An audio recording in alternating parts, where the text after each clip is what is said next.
सरकार का कहना है कि मेरे आने के बाद में यहाँ डेवलपमेंट हुआ है। क्या वो संविधान से बड़े हैं? ये प्रोग्रेस आज भी 6 बाकी की 5 विधानसभा के कंपैरिजन में देखें तो कमजोर है।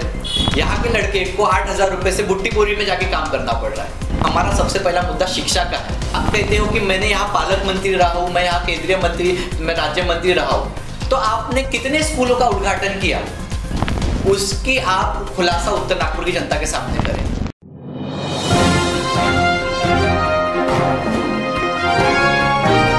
आप देख रहे हैं एनवायरमेंट टुडे न्यूज।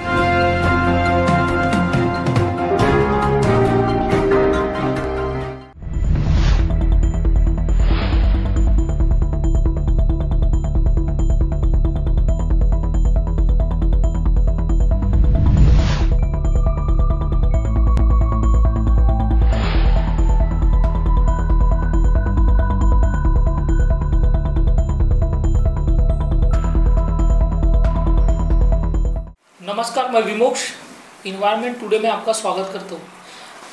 हम जहाँ देखते हैं कि विधानसभा जब इलेक्शन महाराष्ट्र का अभी चुनाव जो है वो एकदम जोरों से शुरू हुआ है और काफ़ी उम्मीदवारों ने फॉर्म भरा है, तो ऐसे में जहाँ हम देखते हैं कि युवा कहीं ना कहीं पॉलिटिक्स से दूर भागता है, मगर हमारे साथ नागपुर के आज ऐसे युवा जुड़े हैं जिनकी उम्र केवल 26 साल है। उनका कहना है कि भैया जो युवा वर्ग है उनके लिए भी प्रोत्साहित है और काम करने की इच्छुक है। जहाँ तक कि हम पॉलिटिक्स में देखते हैं कि ऐसे लोग काफ़ी हमें कम दिखाई देते हैं, युवा और काफ़ी दूर दिखाई देता है। तो ऐसे ही हम उत्तर नागपुर से अथांग कराडे, उनसे आज हम मुलाकात करेंगे, जानेंगे कि भैया क्या उम्मीदवारी उनकी तय हुई है, इंडिपेंडेंट वो लड़ रहे हैं, साथ ही साथ क्या उनका उद्देश्य है विधानसभा लड़ने के पीछे और कितनी तैयारियां उनकी हुई है और उसमें युवा वर्ग की सोच को लेकर के वो क्या सोचते हैं। तो हमारे साथ अभी अथांग कराडे जी है। अथांग, आपका बहुत बहुत स्वागत है चैनल एनवायरमेंट टुडे में। अभी आपकी उम्र जो है वो केवल 26 साल है। ऐसे में हम देखते हैं कि काफ़ी जो युवा है वो हमको दिखाई देते हैं, कई जहाँ फैमिली की उनके ऊपर जिम्मेदारी आ जाती है, कई रोजगार की चिंताएं उनको रहती है, कोई दूसरे वर्ग में या फिर कोई और काम के पीछे जाता है, मगर देखते हैं हम अधिकतर युवाओं को कि वो पॉलिटिक्स से दूर भागते हैं। ऐसे पॉलिटिक्स के पीछे वो जाते नहीं है मोस्टली, उनको लगता है कि भैया ये राजकारण जो है ये हमारे बस की बात नहीं है। तो आप क्या सोचते हो? आपने उम्मीदवारी भरी उत्तर नागपुर से, जबकि यहाँ पर कांग्रेस के अच्छे दिग्गज जो नेता है, 4 बार आमदार रह चुके हैं, डॉक्टर नितिन राउत, उनके विरोध में आपका जो नॉमिनेशन है वो भरा गया है। आप क्या सोचते हो इस बारे में, उम्मीदवारी के बारे में? साथ में एक युवा भी हो, तो युवाओं को लेकर के आपके मन में क्या? देखिए, जैसे कि मैं देखता हूँ कि विधानसभा में और लोकसभा में लोग कहते हैं कि राजनीति एक ऐसी परिभाषा लोगों के लिए बन गई कि हमें इसमें कूदना नहीं है, पर बाबा साहब हमेशा पास भी ये गुरु किल्ली रहेंगी, वो समाज के सभी प्रश्नों का निवारण कर सकता है। तो अगर पॉलिटिक्स एक मास्टर की है और ये देश में जब परिवर्तन की हम लोग बात करते हैं, आज़ादी के 70 साल बाद भी आज हम देखते हैं कि कोई प्रस्तापित घराने, कांग्रेस हो गया, बीजेपी हो गया, और ऐसे जो दल है, जो क्षेत्रीय दल है, उन्होंने ही हमेशा अपने हाथ में सत्ता रखी। कभी उनके फादर बने, उनके दादाजी थे, और आज उनके लड़के राजनीति में आ रहे हैं। वैसे अगर हम लोग देखें कि युवाओं का इसमें इन्वॉल्वमेंट कैसे है, ये मैं नहीं मानता कि युवाओं ने पढ़ाई लिखाई छोड़ के पॉलिटिक्स करना चाहिए। मैंने भी बीएससी कंप्लीट की, मेरा post graduation MA in journalism में, अभी मेरी डिग्री आ जाएगी। तो मैं मानता हूँ कि एक सुशिक्षित लड़का जो समाज के अंदर जनचेतना देखता है, जो पढ़ा लिखा भी हो और उसके करियर के लिए जो एम्बिशन है वो भी उसके साथ में जुड़े रहेंगे, तो उन लोगों ने पॉलिटिक्स में आना चाहिए। सबसे पहले हमारा शिक्षित होने का जो पहला मोटिव है वो हमने किसी भी तरीके से प्राप्त करना है, उसके बाद भी हमने पॉलिटिक्स में आना चाहिए। आज जब मैं देखता हूँ कि मैंने 26 साल की उम्र में सबसे यंगेस्ट उम्मीदवार के रूप में उत्तर नागपुर से फॉर्म भरा है, तो मैं देखता हूँ कि यहाँ पे जो प्रस्तापित लोग हैं, जैसे कांग्रेस के यहाँ पे 20 साल से आमदार है, तो उनका कहना है कि मैंने समाज भवन बनाया, मैंने बुद्ध विहार बनाया, मैंने बहुत सारे अलग अलग धार्मिक स्थल बनाए, मैंने कन्वेंशन सेंटर ये वगैरह बनाया। क्या नागपुर के, उत्तर नागपुर के युवाओं को इनकी जरूरत है? क्या विहार या कोई भी सामाजिक या धार्मिक जगह है हम लोगों के रोजगार के प्रश्न सुलझा सकती है? क्या गटर लाइन बनाना हमारे रोजगार के प्रश्न सुलझा सकती है? क्या किसी युवा को मेडिकल सर्विसेज के लिए मेयोडागा में जाने की जरूरत है? क्यों उत्तर नागपुर में ऐसा कोई मोहल्ला क्लिनिक जैसी संकल्पना नहीं बनती कि यहाँ के गरीब तबका वहाँ पे मुफ्त में आरोग्य की सुविधा ले सके? मुफ्त में शिक्षा ले सके। जिला परिषद की यहाँ पे सभी स्कूल लगभग बंद होने के कगार पे। आप कहते हो कि मैंने यहाँ पालक मंत्री रहा हूँ, मैं यहाँ केंद्रीय मंत्री, मैं राज्य मंत्री रहा हूँ, तो आपने कितने स्कूलों का उद्घाटन किया, उसकी आप खुलासा उत्तर नागपुर की जनता के सामने करें। आपने ऐसे कितने मुद्दे विधानसभा में उठाए जो पॉलिसी लेवल पे थे। आपने ऐसे कितने मुद्दे उठाए कि जिन्होंने काम किया, कि जैसे उपलवाड़ी हमारी सेमी गवर्नमेंट की इंडस्ट्रियल जगह थी, उसको चालू करने के लिए आपने क्या किया, मिनिमम वेजेस के लिए आपने क्या किया। अगर ये सब प्रश्न प्रस्तापित लोग सुलझा नहीं पाएंगे तो हम लोग का मानना है कि एक नया युवा आएगा और परिवर्तन के लिए लड़ाई लड़ेगा और वो इस प्रस्तापित राजनीति को रोक के दिखाएगा। इसलिए मैंने उम्मीदवारी अर्ज उत्तर नागपुर विधानसभा से भरा है। अच्छा, आप उत्तर नागपुर को लेकर के क्या सोचते हो? यहाँ बेरोजगारी आपको दिखाई देती है। हम देखते हैं ज़्यादातर मोस्टली जो युवा वर्ग है वो काफ़ी भारी मात्रा में, अगर नागपुर क्षेत्र की 6 विधानसभा की बात की जाए तो सबसे ज़्यादा बेरोजगारी आपको उत्तर नागपुर में दिखाई देंगी। जबकि ये जो किला है एक समय में आरपीआई का गढ़ था, उसके बाद में कांग्रेस और फिर एक बार तो बीजेपी भी यहाँ से आई है। तो अम्बेडकरी जो एरिया है, SC रिजर्व आता है उत्तर नागपुर, उसके बाद सबसे ज़्यादा पिछड़ा, ये हमको पूरे नागपुर के विधानसभा में दिखाई देता है। उसके बाद में लोग कहते हैं, यहाँ के आमदार कहते हैं, और इसके पहले भी जो आमदार थे उनका भी कहना था कि भैया हमने बहुत सारे काम किए। आप कैसे देखते हो, कितना काम हुआ है यहाँ पर? देखिए, मैं मानता हूँ कि परिवर्तन संसार का नियम है। अगर कोई कहता है कि उत्तर नागपुर में यहाँ रास्ता नहीं था, यहाँ पे मिट्टी का रास्ता था, बाद में डामरीकरण हुआ, तो मुझे बताइए कि लोगों का विकास नहीं हुआ। जब बाबा साहब ने हमें संविधान में आरक्षण की तरतूद दी, लोग अधिकारी बने, झोपड़ी से घर बने, तो झोपड़ी से घर बनने की प्रक्रिया में हमारे यहाँ के आमदार ने तो मदद नहीं की। किसी को रेलवे में जॉब लगने के लिए तो आमदार ने मदद नहीं की। जब पूरे लोग शिक्षित हुए आरक्षण की वजह से, लोगों ने अपनी कॉलोनियां बसाई, लोगों के घर बने, और अपने आप फिर सरकार को लगेगा कि यहाँ घर है, यहाँ बस्ती है, तो यहाँ की नागपुर महानगर पालिका क्या वहाँ रोड नहीं बनाएंगी, क्या वहाँ पे अस्पताल नहीं बनेंगे, या वहाँ पे ऐसी कोई सुख सुविधा नहीं बनेगी। लोगों के मूलभूत अधिकारों के संविधान के अधिकार है। आमदार का कहना है कि मेरे आने के बाद में यहाँ डेवलपमेंट हुआ है, तो क्या वो संविधान से बड़े हैं?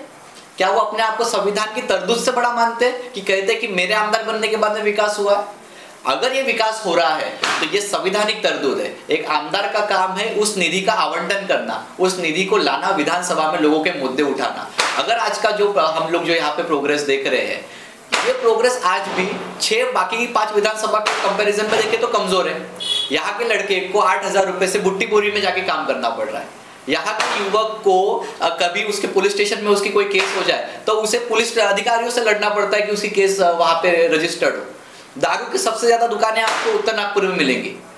यहाँ पे देसी भट्टियां मिलेंगी, यहाँ पे आपको कामगार के ठिये मिलेंगे, जहाँ पे लोग सुबह सिर्फ 200 रुपए की रोजी रोटी के लिए जमा हो रहे हैं। तो अगर आप आमदार हो तो आपने असंगठित कामगारों के लिए क्या किया? आपने होमगार्ड को परमानेंट करने के लिए काम क्या किया? आपने यहाँ पे जो घर काम करने वाली जो बाइयां है उनके लिए क्या काम किया? आपने दारू की दुकानों के सामने जो गर्दी लगती है उनके रोकने के लिए काम किया? नशा मुक्त होना चाहिए था उत्तर नागपुर, आज सबसे बड़ा एपी सेंटर बन चुका है।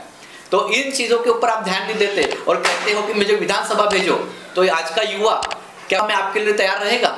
अगर नया युवा आएगा तो वो पॉलिसी लेवल पे बात करेगा। गटर लाइन भी हमारा एक मुद्दा है, हमारा रास्ता भी मुद्दा है, पर हमारा सबसे पहला मुद्दा शिक्षा का है। एक शिक्षित समाज, एक शिक्षित आमदार और एक शिक्षित वर्ग एक ऐसे समाज का निर्माण करेगा जो बाबा साहब से अपेक्षित था। इसलिए हम उत्तर नागपुर से परिवर्तन चाहते हैं और जो भी ये प्रस्तापित लोग हैं, चाहे वो बीजेपी के हो चाहे वो कांग्रेस के हो, अगर ये हमारा लोग विकास नहीं कर सकते तो यहाँ से हर एक व्यक्ति वो निकलेगा जो मानवतावाद को मानता है और इस देश में आम्बेडकरवादी चळवळ को मजबूत करेगा। लोगों की संकल्पना यही है कि भैया हमको ये पार्टी नहीं चाहिए, इसलिए मजबूरन हमको इसी को वोट देना पड़ेगा। देखिए, इस बात का बहुत ही एक बेटर आंसर है कि सिर्फ उत्तर नागपुर विधानसभा में आपको 22-23 फॉर्म नहीं दिखेंगे। नागपुर की हर विधानसभा में कम से कम 22 फॉर्म है। उत्तर नागपुर आम्बेडकरवादी चळवळ का गढ़ रह चुका है। यहाँ के बुजुर्ग कहता है कि अगर हम बटेंगे तो हम लोग जीत नहीं पाएंगे और वोट डिवाइडेशन होकर हमको किसी एक पार्टी को जिताना है। पर मैं मानता हूँ कि जैसे क्लासेस के मॉनिटर अलग अलग होते हैं, हर क्लास में अलग अलग बच्चे का नंबर आता है, अपने माँ बाप चाहते हैं कि हमारा लड़का भी कभी फर्स्ट रैंक में आए, तो ये क्यों नहीं सोचते कि एक ही आदमी की लीडरशिप 20 साल तक कैसे चलेंगी? जब मोबाइल बदलने वाला समाज 5 साल में अपना मोबाइल बदलता है तो 20 साल वो एक आमदार के ऊपर कैसे भरोसा कर सकता है? क्या वो आमदार आपको अपने घर में घुसकर 12 बजे आपके समस्या सुनने के लिए तैयार है? नहीं है। क्या वो आमदार आपके इलाकों में कभी जन मोहल्ला कोई समस्या लेने आता है? आपके इलाकों में कब आकर उसने ये कहा कि आपके इलाके की कौन सी समस्या है? अगर लोगों को नई लीडरशिप नहीं चाहिए तो उन्हें पुरानी लीडरशिप के साथ खुश रहना ही पड़ेगा। पर अगर युवा राजनीति में आता है और कहता है कि इस बार हमें मौका दीजिए, तो तब भी हमसे एक सवाल किया जाएगा कि आम्बेडकरवादी चळवळ के बहुत सारे हिस्से हो चुके हैं, अब इन हिस्सों में से हम किसको प्रामाणिक माने? तो हमारा कहना है कि जो प्रामाणिक आदमी आप तक पहुंच के आपके मुद्दे आपको समझता है और 365 दिन एक्टिव रहता है, वो तब एक्टिव नहीं हो रहा जब समाज को इलेक्शन के लिए उसको खड़ा करना है, या उस 15 दिन में एक्टिव नहीं हो रहा जब उसे प्रचार करना है। बैनर पोस्टर लगाने वाले हम लोग नहीं है। हम लोग इतने पैसों से अमीर नहीं है कि हम बैनर पोस्टर लगा के प्रचार करेंगे, पर हम लोग इतना विश्वास दिखाते हैं कि हम राज्य घटना जब पढ़ते हैं, बाबा साहब के विचारों को पढ़ते हैं, तो हम भी वो उम्मीदवार की रेस में आ जाते हैं जो इन प्रस्तापित पक्षों को हरा सकते हैं। यहाँ पे भले ही 22 लोगों ने आज फॉर्म भरा है, 26 लोगों का फॉर्म उत्तर नागपुर में। हम कहते हैं कि सबको लीडरशिप का मौका दो, पर जो लीडरशिप प्रामाणिक होंगी, जो लीडरशिप आपसे जुड़ना चाहेंगी और जो लीडरशिप आपके 2 बजे भी आपकी मदद के लिए दौड़ेंगी, वो लीडरशिप को आप मतदान दो। नई लीडरशिप को आप रोको मत कि वो लीडरशिप आ नहीं सकती आपकी मदद के लिए, आपके आमदार नहीं बन सकती। इसलिए मेरा मानना है कि हम वही पीपल के पेड़ की शाखा है जो गौतम बुद्ध ने शाक्य कुल में लगाई थी। तो ये तो पूरा लोगों पे डिपेंड करेगा, बिल्कुल है ना, लोग जिसको चाहेंगे उसी को वो चुनाव देंगे। लेकिन अभी देखते हैं कि मोस्टली नागपुर में हम देखते हैं कि लोग जो है, ये लोग अपनी सोच को नहीं आगे बढ़ाते, नया चेहरे को चांस नहीं मिलते, अपॉर्चुनिटी नहीं मिलती, उसके वजह से तुम आज जैसे हो एज इट इज़ वैसा ही रहते, कोई वर्क तुमको दिखाई नहीं देता, डेवलपमेंट भी नहीं दिखाई देती है, राइट, है ना। बाकी जो चीज़ें हैं इसमें कुछ ऐसी भी चीज़ें हो जाती है कि जो वर्ग है, जो शिक्षित वर्ग है, वो भी बहुत टेंशन में आगे में आ जाता है। तो मुझे अब एक बात आपसे जाननी है एज अ युवा कि आप अगर आते हो सपोज एक लेते हैं, तो आपके क्या विशेष मुद्दे रहेंगे? जैसे मैं सबसे पहला मुद्दा इस महाराष्ट्र की विधानसभा में उठाऊंगा, वो है शिक्षा के राष्ट्रीयकरण का। मैं न्यू एजुकेशन पॉलिसी के विरोध में हूँ और मैं चाहता हूँ कि शिक्षा का राष्ट्रीयकरण हो, कि एक सिलेबस एक शिक्षा, कोई भी ICSE बोर्ड, स्टेट बोर्ड, इसमें डिफरेंशिएशन ना रहे। जिला परिषद का लड़का भी वही पढ़ाई करे जो CBSE का लड़का पढ़ाई कर रहा है। अगर हम लोग डेवलपमेंट चाहते हैं तो शिक्षा का स्तर बढ़ाने के लिए मैं काम करूंगा। दूसरा मैं एक काम करूंगा कि मैं लोगों की एक्सेसिबिलिटी टूवर्ड्स मेडिकल, अगर मैं मोहल्ला क्लिनिक की संकल्पना लाऊंगा, मोहल्ला क्लिनिक ऐसा होगा कि हर प्रभाग में मैं ऐसे अस्पताल का निर्माण करूंगा जहां पे लोगों को मुफ्त इलाज की सुविधा दी जाए। और अगर वहां पे उसका निरंकरण नहीं हो रहा है तो एक जो हमारे पास में डॉक्टर बाबा साहब अम्बेडकर हॉस्पिटल अवेलेबल है अपना इंदिरा चौक पे, उसको 150 जो बेड की अब सैंक्शनिंग हुई है उसे 350 बेडिंग पे लेके जाऊंगा। दूसरा यहाँ पे ये है कि मेडिकल हो गया, एजुकेशन हो गया।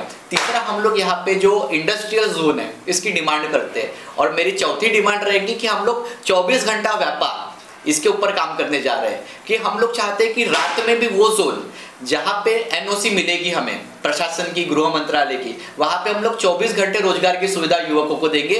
कि अगर सुबह में कोई प्रस्तापित दुकान है, अगर इसका शटर है, वो सुबह 8-9 बजे अपनी दुकान बंद कर लेता है, तो 8 बजे के बाद में किसी दूसरे युवक को उसी के दुकान के सामने उसका जो भी रोजगार करना चाहता है उसके लिए हम उसको जगह उपलब्ध करा के देंगे, कि सुबह के समय ये रोजगार करेंगे और रात के समय आप रोजगार करो, कि उनको 24 घंटे हम लोग रोजगार की सुविधा देंगे। पांचवा कि पुलिस एट्रोसिटी के लिए हम लोग काम करेंगे। अगर पुलिस कोई भी आपके केसेस नहीं लेती, आपके FIR लॉन्च नहीं करती और आपके ऊपर में किसी भी प्रकार का अत्याचार इस देश में होता है, तो ह्यूमन राइट कमीशन को लेके हम पुलिस विभाग को ह्यूमन राइट कमीशन के अंदर में लेके आएंगे। और इन सब मुद्दों को लड़ने के लिए होमगार्ड के जैसे मुद्दे, होमगार्ड की जो ड्यूटी है कॉन्ट्रैक्ट बेसिस पे, उनको परमानेंट बेसिस पे करने का काम करेंगे। और महाराष्ट्र के अंदर क्योंकि विधानसभा के अंदर में जुडिक्शन है कि हम लोग सिर्फ विधानसभा लेवल तक काम कर सकते हैं, तो अगर हम लोग चुन के आते हैं तो उत्तर नागपुर एक ऐसा पहला एपिसेंटर रहेगा जहां पे हम लोग गवर्नमेंट इंजीनियरिंग कॉलेज लाने की बात करेंगे, यहाँ पे गवर्नमेंट मेडिकल कॉलेज लाने की बात करेंगे। जिस हिसाब से क्या होगा कि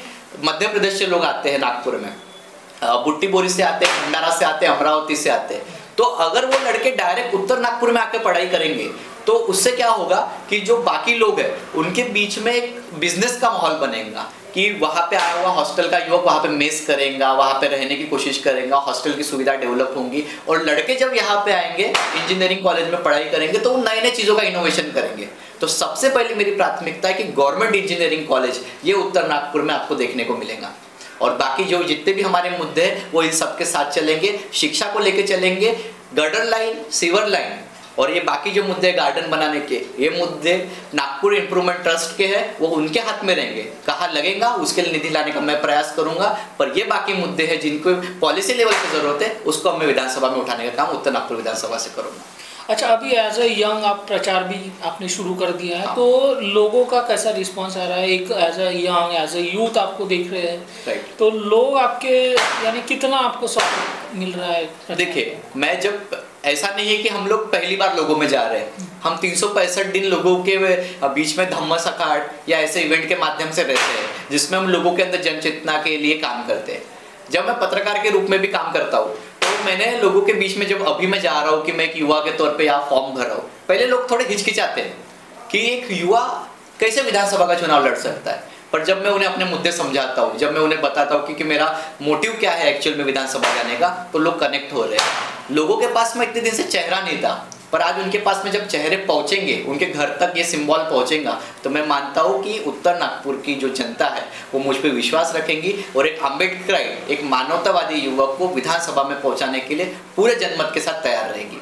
अच्छा, अभी उत्तर नागपुर के जनता को आप क्या संदेश दोगे? मैं उत्तर नागपुर की जनता को यही संदेश देना चाहता हूँ कि गटर लाइन, सीवर लाइन या चिल्ला के भाषण देने वालों के पीछे आप जाइए मत। आप लोग उनके साथ में जाइए जो आपके बच्चों की शिक्षा के लिए बात करें। मैं 1500 रुपए देने वाले व्यक्ति नहीं बनना चाहता जो कहता है कि लाडली बहन के नाम पे 1500 रुपए देंगे। हम आपके बच्चों को इतना शिक्षित करेंगे कि वो 1.5 लाख रुपए महीना कमाने के लिए सक्षम करेंगे। साथ ही साथ आपको मेडिकल की सुविधा जो देनी है उसके लिए हम लोग काम करेंगे, शिक्षा के राष्ट्रीयकरण के लिए काम करेंगे, पुलिस अत्याचार को रोकने के लिए काम करेंगे, कॉन्ट्रैक्ट बेसिस रोकने के लिए काम करेंगे, महानगर पालिका को जवाबदेही बनाने के लिए काम करेंगे, पशु कल्याण के लिए काम करेंगे, पशुओं के लिए अस्पताल की निर्मित करेंगे, इंसानों के अस्पताल की निर्मित करेंगे। अगर आपको एक शिक्षित, एक अच्छा उम्मीदवार जिता के लाना है और ये 20 साल की प्रस्तावित राजनीति को रोकना है जो सिर्फ कांग्रेस बीजेपी में अटकी हुई है, तो आपको जरूर मुझे एक मौका देना चाहिए। और केटली मेरा जो सिंबल आज ही मुझे मिला है, ऐसे प्रचंड बहुमत से जिताकर इस अम्बेडकरवादी युवा की आवाज को इस विधानसभा में मजबूत करना है। मैं यही उत्तर नागपुर की जनता को संदेश देना चाहूँगा। तो ये थे हमारे साथ अभी उत्तर नागपुर के एक यंग उम्मीदवार अताम कराडे, जिनका चुनाव चिन्ह केटली है। उन्होंने बताया इंडिपेंडेंट खड़े हैं, साथ ही साथ बहुत सारे संगठन का भी उनको धीरे धीरे समर्थन प्राप्त हो रहा है। और यहाँ पर जो इनका जो प्रचार है वहाँ पर भी लोगों में कहीं ना कहीं जन जागृति दिख रही है। और हमारा भी यही कहना है कि कहीं ना कहीं अभी नए चेहरे को भी आपने सुनना चाहिए और उनको समर्थन देना चाहिए, ऐसा हमारा मानना है। जुड़े रहिए हमारे साथ एनवायरनमेंट टुडे न्यूज़ नागपुर।